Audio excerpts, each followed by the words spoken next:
Si han visto desde un comienzo, el tema ha sido unidad, ¿cierto?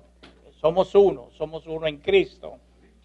Ezequiel capítulo 36, los versos del 26 al 27, dice: les daré un corazón nuevo y pondré en ustedes un espíritu nuevo.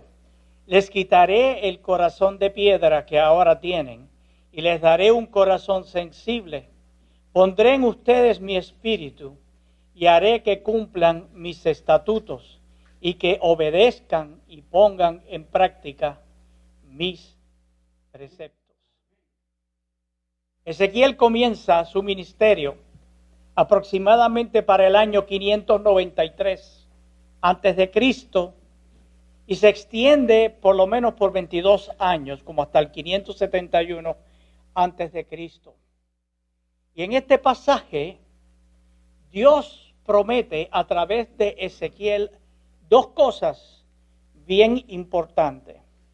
Primero, más de 500 años antes de Cristo promete un corazón nuevo. Y él describe que ese corazón nuevo no va a ser como el que tienen. El que tiene es de piedra, pero él les va a dar un corazón sensible, de carne. Y lo segundo que vemos que promete el Señor es poner su Espíritu Santo dentro de los creyentes. Una maestra de escuela dominical estaba enseñando a unos niños ya grandecitos, así como de la edad de entre Simón y Santiago, vamos a poner. Y ella les hizo una pregunta.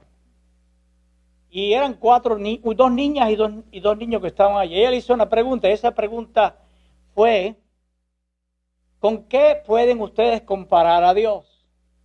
¿Qué pueden ustedes decir acerca de Dios? ¿En qué ustedes pueden pensar para comparar a Dios? Ok, Margarita, a ver tú. Pues para mí Dios es como el universo. La maestra le preguntó: ¿y por qué tú dices que Dios es como el universo? Dice: porque es infinito. Dios es infinito. ¿Eh? A ver, Juanito, ¿y tú con qué comparas a Dios? Pues maestra, yo comparo a Dios con el sol. Bueno, ¿y por qué tú comparas a Dios con el sol? Sí, bueno, porque el sol es luz y Dios es luz. Muy bien, muy bien. Ok, Josefita, ¿y tú con qué comparas a Dios? Pues maestra, yo comparo a Dios como el viento. ¿Y por qué tú comparas a Dios con el viento? Bueno, porque no se ve, pero se siente. Muy bien, ya el último que quedaba era Pepito, ¿verdad? Usted sabe que Pepito es el travieso de la historia. En este caso no fue tan travieso, pero... Bueno, y Pepito, ¿y tú con qué comparas a Dios? Maestra, yo comparo a Dios con una botellita de aceite que tiene mi papá en la casa. ¿Cómo tú dices que tú comparas a Dios con una botellita de aceite que tu papá tiene en la casa? ¿Cómo así? Sí, porque en el label la botellita dice 3 en 1. Y Dios es 3 personas, un Dios. Amén. Esta ilustración me la inventé yo, ¿no? Pero es para que ustedes se den cuenta cómo nosotros podemos tener diferentes referencias acerca de Dios, de acuerdo a cómo nosotros podemos pensar, de la manera en que nosotros podemos crear y ser creativos para poder entender y comprender un Dios tan infinito, tan inmenso, tan poderoso, tan fuera de nuestro agarre, porque es un Dios inmenso. Pero cuando una persona acepta a Cristo como Señor y Salvador, y el Señor Jesucristo comparte su vida con él, el espíritu muerto que estaba dentro de esa persona es removido y entonces es reemplazado por la nueva criatura, por un espíritu nuevo. Pero ese espíritu nuevo no es un espíritu cualquiera, es un espíritu que viene imbuido, es un espíritu que viene junto con el Espíritu de Dios, con el Espíritu Santo de Dios. Es el espíritu que viene con Cristo Jesús. Así que los dos se mezclan y hacen dos, hacen uno, porque dice la Escritura que que el que se une al Señor, un espíritu, es con Él. Así que la unidad de la cual la Biblia habla, y es importante que nosotros entendamos el concepto de la unidad desde el punto de vista de Dios, no desde el punto de vista de nosotros. Esa unidad no se compone de dos individuos que intentan vivir juntos, Cristo y nosotros. Más bien es cuando tú colocas en la leche el polvo del chocolate, ¿no? Y lo revuelves y lo revuelves y lo revuelves y lo revuelves, ¿no? Y después que está todo mezclado, tú puedes dividirlo, lo puedes separar. No los puedes separar, ¿verdad? Porque ya no es leche y ya no es chocolate en polvo. Ahora se convirtió en algo nuevo. En las chocolatinas, ¿verdad? Que nos encanta. Yo no la puedo tomar porque la cuestión del azúcar me hace daño, pero es sabrosa. La persona con Cristo, la persona con la vida de Cristo, es la persona que vence al mundo. ¿Por qué? Porque la vida de Cristo es una con Él. Así que la vida de Cristo y la vida del creyente no se pueden separar. Son inseparables. Así que la persona ya no se parece al primer Adán, que era el espíritu muerto, porque es de una raza nueva, mejor. ¿Sabe cómo se llama esa raza? Los hijos de Dios. Los hijos de Dios. Así que el hombre espiritual o el creyente espiritual se perfecciona en uno, no solo con Cristo, pero aquí está la clave, con todos los creyentes. La palabra perfecto que usa Pablo en 1 Corintios 2:6, telios, Señor Jesús también la utiliza en Juan capítulo 17, verso del 20 al 23, y ahí se traduce como perfecto. Dice, pero no ruego solamente por estos. Está Jesús orando antes de ir a la crucifixión y está hablando con el Padre. No ruego solamente por estos, sino también por los que han de creer en mí, por la palabra de ellos, para que todos sean uno, como tú, oh Padre, en mí y yo en ti, que también ellos sean uno en nosotros, para que el mundo crea que tú me enviaste. Así que Jesús ora y le pide al Padre que nosotros los creyentes pudiéramos ser uno con los demás creyentes, así como Él y el Padre son uno. ¿Ven la profundidad de la unidad a la cual nosotros estamos llamados como creyentes? Para que estuviéramos con el Padre, estuviéramos con el Hijo y con el Espíritu Santo de Dios. Así que sabemos que el Padre siempre, dice la Escritura, porque Jesús así lo menciona, Padre, yo sé que tú siempre me contestas y me das lo que yo pido. Así que el Padre siempre responde a las peticiones de su Hijo. Así que la realidad ahora en la cual tú y yo participamos es que así como el Padre, el Hijo y el Espíritu Santo son uno, nosotros también somos uno en Dios, somos uno en Él. Y el mensaje de la Biblia no es Cristo en lugar de mi vida, porque ya ahora Cristo está en mi espíritu, pues Cristo en lugar de mi vida. Y mucha gente piensa que el uno depender del Señor significa que entonces uno se anula, uno se cancela y el Señor entonces es el que hace todo. Como si se tratara de un reemplazo donde yo me reemplazo a mí mismo por el Señor. Y el Señor se traga toda nuestra humanidad y ya no existimos más excepto el Señor. Ese es el concepto que mucha gente tiene, pero no es correcto. Tampoco es solo Cristo en tu vida, como si tratara de tener un aditivo divino que te enaltece a ti y me enaltece a mí en nuestra humanidad. Realmente la Biblia dice que Cristo es nuestra vida. Cristo está en nosotros y nosotros estamos en Él.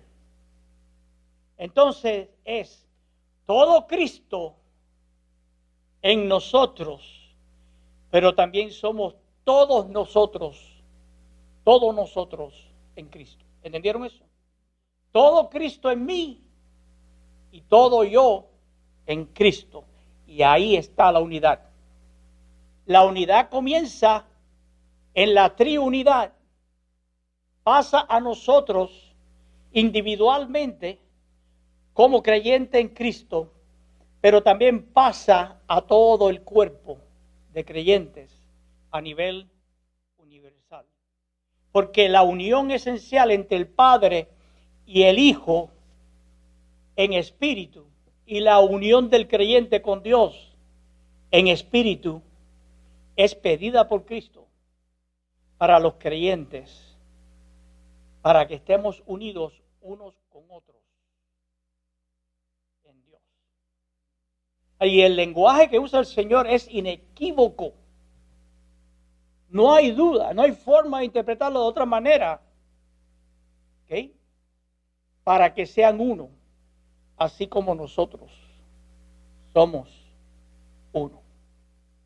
Así que esto quiere decir que el Padre y el Hijo, viviendo en el espíritu del creyente por medio del Espíritu Santo, en perfecta y completa unión, contigo y conmigo como creyente, necesariamente tiene que incluir la unión de mi espíritu como creyente con todos los creyentes en esa unidad de la cual el Señor nos está hablando. Así que tú y yo estamos unidos espiritualmente el uno con el otro de la manera en que el Espíritu Santo, el Hijo y el Padre están unidos, y de la manera en que Dios está unido a nosotros, y de la manera que nosotros estamos unidos a Dios.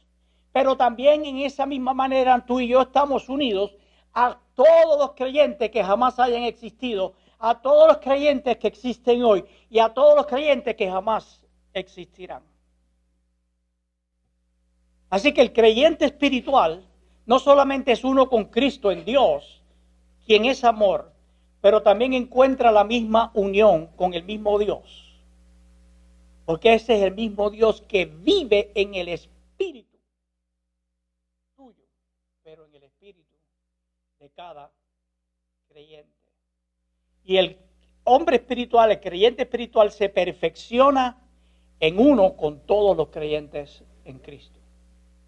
Así que el creyente espiritual no puede experimentar completamente estar viviendo en Dios si en vez de vivir desde nuestro espíritu empezamos a vivir desde la carne o desde el alma. Porque la naturaleza almática carnal se manifiesta ¿de qué manera? Divisiones, parcialidades y partidismos. 1 Corintios 3:3 dice, porque aún son gente carnal, dice Pablo, pues mientras haya entre ustedes celos, contiendas y divisiones, serán gente carnal y vivirán según criterios humanos. Cuando caminamos en el Espíritu, enfocados en el amor de Dios y el don de ese amor para nosotros, caminamos en el cumplimiento de los mandamientos de Dios. Pero cuando quitamos nuestros ojos del amor de Dios, entonces la carne nos distrae y comienzan a surgir muchas evidencias de la carne que se ven hoy día en la iglesia, desgraciadamente. En la carne nos comportamos como simples hombres. Hay poca diferencia entre el cristiano carnal o de mente carnal y el mundo que nos rodea. Entonces, la evidencia de que estamos en la carne, divisiones, contiendas, envidia, y cuando la iglesia comienza a trazar líneas, debo decir, divisorias, es porque la gente y el liderazgo extraen su entendimiento, no del espíritu, pero de la carne. Y empiezan a decir, esta gente está equivocada. Así que los estamos excluyendo de la iglesia. Luego los hombres comienzan a colocarse uno debajo de etiquetas. Pueden ser etiquetas denominacionales, o somos bautistas, o son pentecostales, o son discípulos de Cristo, ¿no?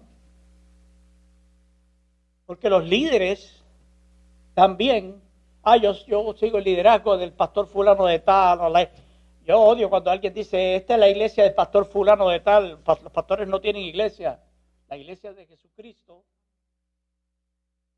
No estamos de acuerdo con las doctrinas que tienen otras iglesias o cualquier otra cosa. La Biblia dice que restauremos a alguien con espíritu de mansedumbre. Pero cuando empezamos a hacer divisiones como simples hombres, estamos dejando a un lado a hermanos y a hermanas en Cristo y le damos más importancia a la doctrina que a la unidad que Dios quiere que tengamos. Y muchos hacen de las creencias como si fueran mascotas, ¿verdad? Ellos adoran sus mascotas.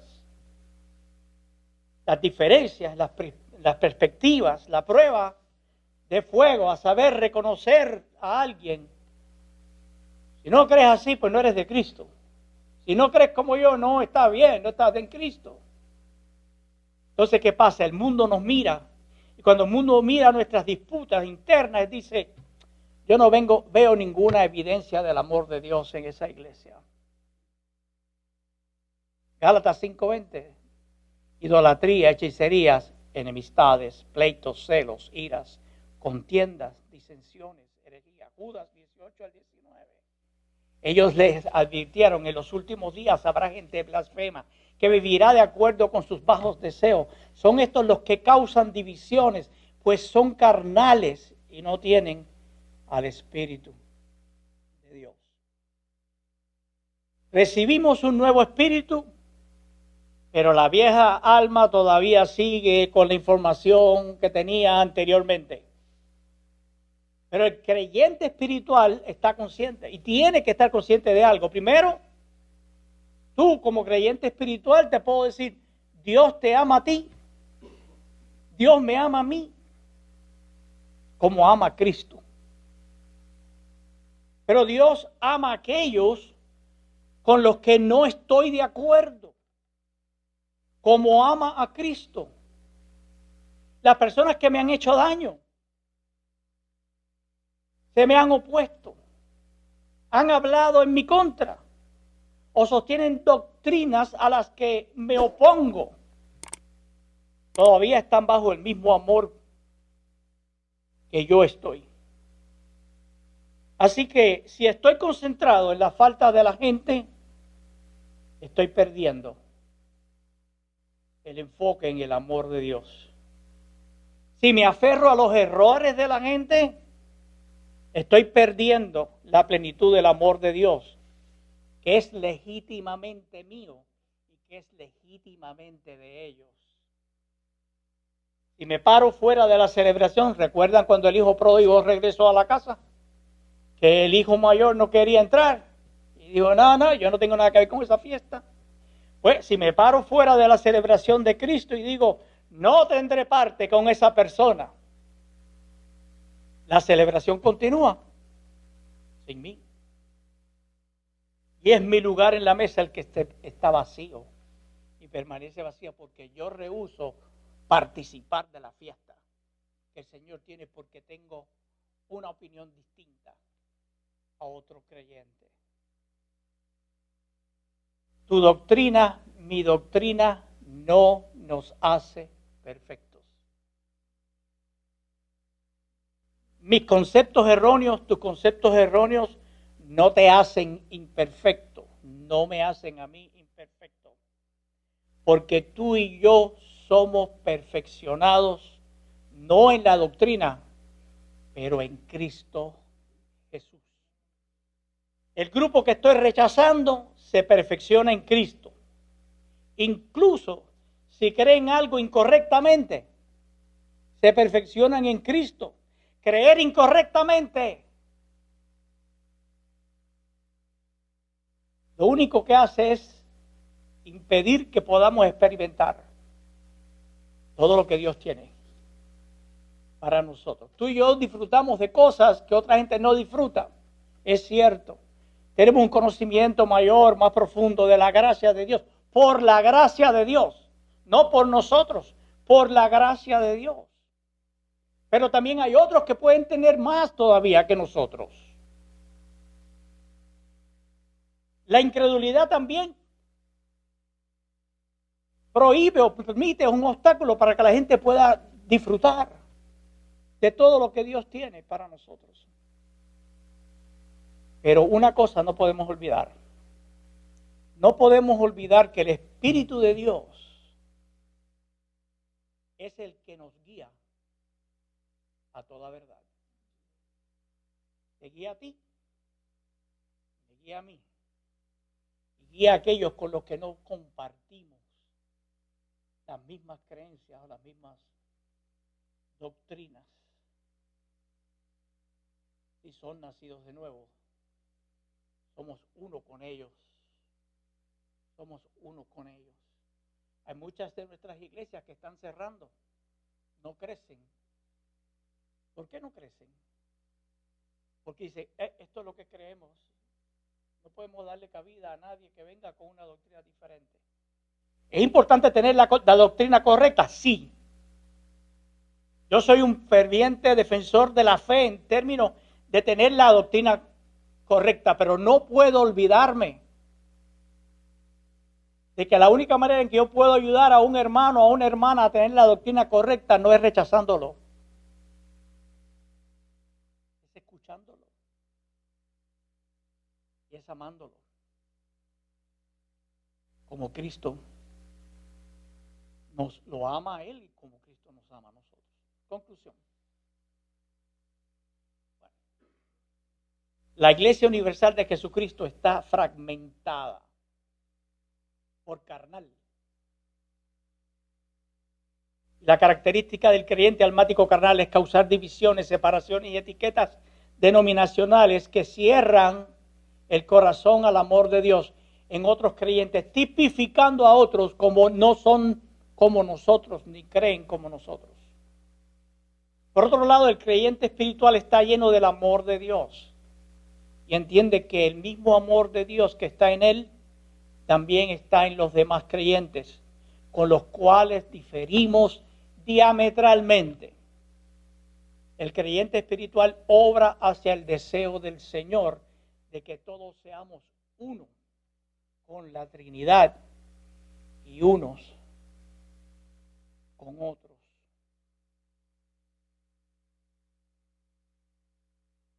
No nos salva la doctrina correcta.